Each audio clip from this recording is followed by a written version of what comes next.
Hey, on se retrouve pour ce troisième épisode de podcast et aujourd'hui un sujet très particulier qui me tient énormément à cœur. Vous allez me dire, mais Julia, tous les sujets te tiennent à cœur et c'est vrai. Celui-ci va être autour du syndrome du sauveur. Alors, je n'ai aucun jugement, je vais essayer de rester le plus neutre possible, sachant que moi aussi, j'ai été victime de ce syndrome et je le suis toujours un petit peu de toute façon. Et du coup, c'est en toute bienveillance que je souhaite aborder ce sujet. Donc le syndrome du sauveur, c'est quelque chose qui va être très présent dans notre société. C'est ce souhait en fait de venir en aide à un individu. Donc ça peut être un enfant, des enfants, des animaux, des femmes, des personnes handicapées, etc. C'est les aider et se sentir utile, avoir besoin entre guillemets de les sauver, de se battre pour leur cause. Alors ça part d'une excellente intention, mais parfois l'intention ça ne suffit pas à faire les choses bien et c'est là le vrai problème et c'est de ça que j'ai envie de discuter dans ce podcast.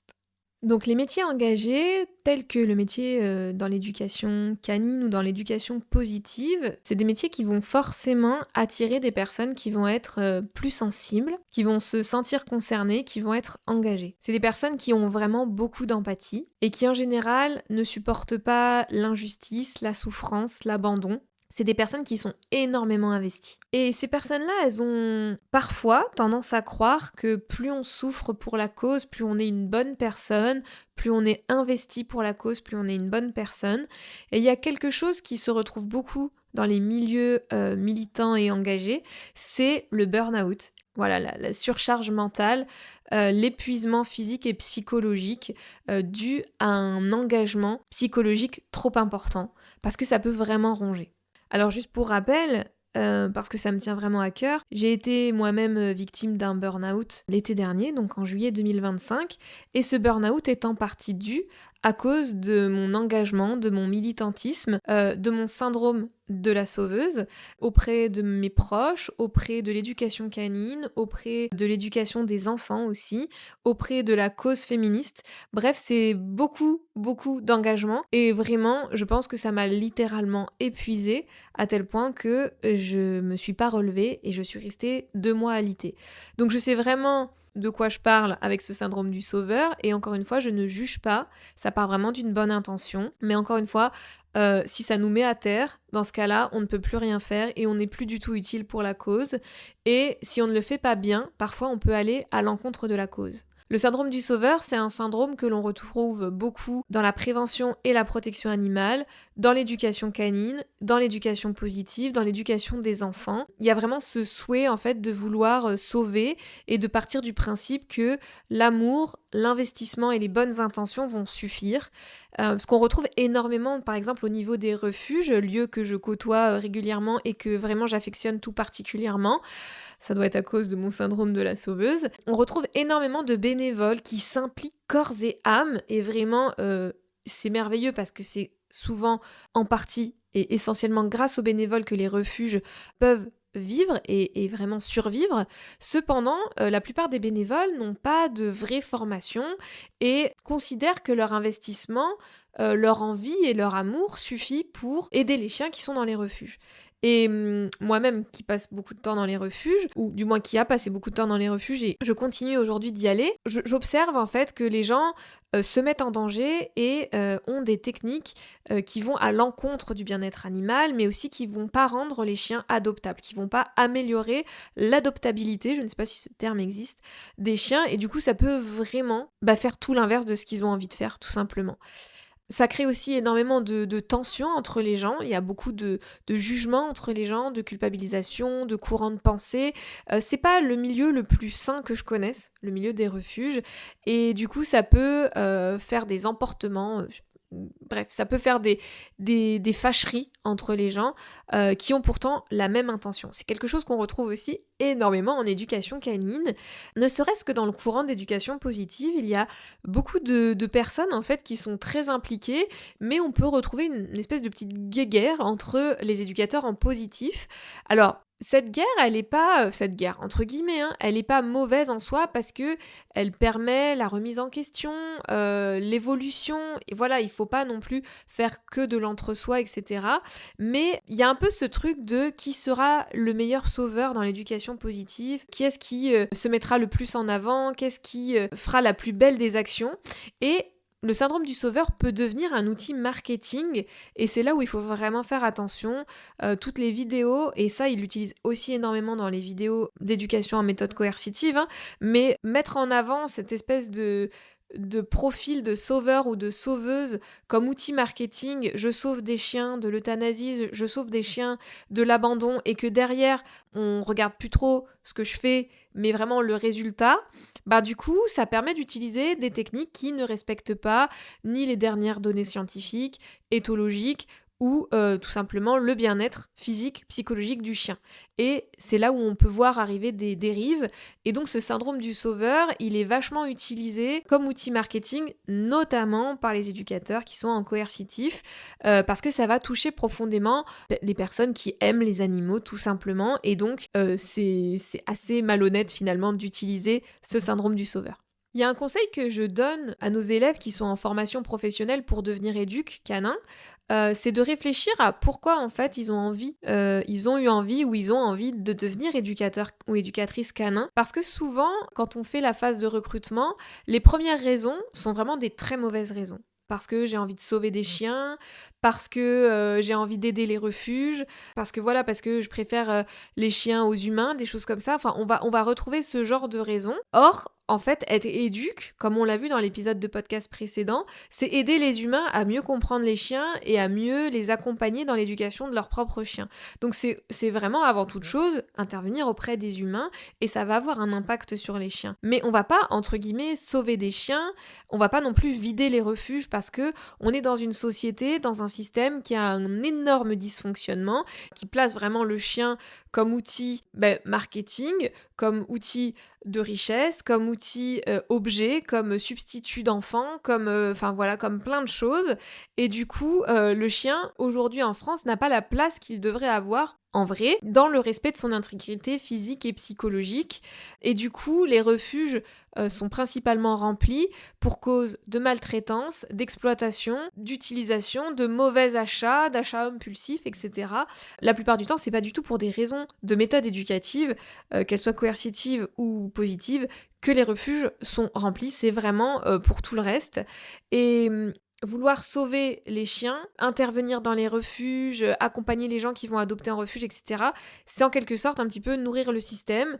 Donc, je dis ça, ça se trouve, je vais me prendre des avalanches sur moi, mais là où vraiment les gens seraient utiles pour les chiens et pour la cause animale, ça serait en amont sur la réglementation, c'est quoi être éducateur et, canin, comment c'est encadré légalement, qu'est-ce qu'ils ont le droit de faire ou pas faire, la détention d'un chien, c'est quoi légalement, qu'est-ce qu'un humain a le droit de faire ou de pas faire, et que ça soit clair sur quelle méthode d'éducation on doit utiliser, comment les élevages de chiens doivent être faits, etc. Que ça soit pas des objets vendus sur le bon coin, donnés, cédés, pour tout un tas de raisons. J'ai eu moi-même ma propre association de protection animale pendant quelques mois seulement, mais ça m'a suffi. On avait mis en place un formulaire d'abandon. Ce formulaire était rempli 5 fois par jour, tous les jours de l'année, alors qu'on était juste sur un petit secteur et les raisons des abandons étaient toutes plus farfelues les unes que les autres. Mais en aucun cas il n'était question de problème d'éducation canine. Il y a un autre point sur lequel j'aimerais mettre une petite attention particulière. Parmi nos élèves, il y en a plusieurs donc, qui souhaitent sauver des chiens, intervenir en refuge, mais qui souhaitent aussi faire des tarifs préférentiels pour des personnes qui seraient moins fortunées ou qui iraient entre guillemets, sauver des chiens dans un refuge, à savoir que le taux de retour d'adoption dans les refuges, dans certains refuges, peut être énorme, tout simplement parce que les gens déjà qui vont adopter en refuge se disent « Ok, je teste, si ça marche pas, je le ramène, point barre ». Donc déjà, l'investissement dans l'adoption, la plupart du temps, elle est assez moyennasse. Donc leur faire en plus une fleur derrière, de leur dire « Pour vous, en plus, l'éducation, ça sera moins cher », c'est vraiment déresponsabiliser les gens. Certes, ils vont adopter un chien qui est en refuge, ça va permettre d'ouvrir une nouvelle place, mais encore une fois, j'hésite vraiment à dire ce que je vais dire, mais ça nourrit le système tout simplement parce que ça permet en fait, de continuer à récupérer des chiens pour maltraitance, pour trafic, enfin voilà, pour plein de choses. Ça fait de la place et du coup, ça permet au système de continuer de fonctionner ainsi, sans s'occuper de ce qu'il y a en amont. Au-delà de ça, le syndrome du sauveur va faire qu'on va se mettre soi-même en danger pour sauver autrui et du coup, faire des tarifs qui ne nous permettent pas de vivre nous-mêmes de notre métier dans l'espoir de sauver quelqu'un ou de sauver un animal, bien tout simplement, ça va à l'encontre de la pérennité de notre propre travail et donc ça va à notre rencontre à nous-mêmes et donc ça ne permet pas de prendre soin de nous et de notre entourage proche. Or, on ne vaut pas moins que les personnes qui vont faire cet acte. Et du coup, c'est hyper important de garder en tête sa propre valeur. Donc, ce que je propose aux élèves de notre formation, c'est de faire un tarif fixe et quand vraiment il y a une nécessité extrême, il y a un vrai besoin, de pouvoir faire un geste qu'on appelle un geste commercial, qui ne plaît pas, ce terme, ça ne plaît pas aux gens, mais c'est comme ça, c'est un geste commercial pour aider quelqu'un, mais il faut que ça soit vraiment ponctuel. Je pense que, en fait, il ne faut pas croire que parce qu'on va adopter un chien dans un refuge, on a moins de responsabilités, on en a beaucoup plus, parce qu'en plus, adopter un chien qui est en refuge, c'est adopter un chien qui est arrivé là parce qu'il a une histoire particulière, et donc qui va demander des connaissances particulières, une adaptation particulière, une remise en question particulière. Donc les gens qui vont adopter en refuge sont des gens qui devraient avoir conscience, qui vont avoir besoin de s'investir physiquement, psychologiquement, mais aussi financièrement, et c'est pas parce qu'on sauve un chien que du coup, derrière, ça ne nécessite pas le même investissement qu'avec un chien qui viendrait d'ailleurs. Et il y a ce truc-là de se dire, il sera toujours moins mal que là où il était avant. Oui, mais en fait, il mérite d'être aussi bien que n'importe quel autre chien. Et donc, c'est pas parce qu'il vient d'un refuge qu'il mérite peut-être moins que les autres, juste en ayant un peu mieux que ce qu'il avait avant. Enfin, je trouve que c'est pas la bonne façon de voir les choses. Vous n'êtes pas obligé d'être d'accord avec moi en commentaire. Vous pouvez me mettre ce que vous pensez. C'est vraiment mon point de vue. Ça peut être débattu et je le pense profondément. Moi-même, j'aimerais sauver les chiens de la terre entière, mais par exemple, si je les adoptais tous, je m'en occuperais vraiment très mal parce que j'aurais pas le temps pour m'occuper des milliers, des centaines de milliers, de millions de chiens qui sont abandonnés tous les ans. Du coup, ça serait pas possible, tout simplement.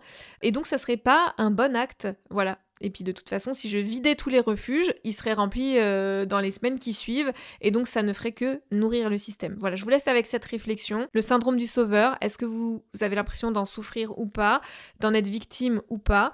Et moi, je vais vous demander, voilà, si vous avez envie, bien sûr, je ne force à rien, de réfléchir à cette question.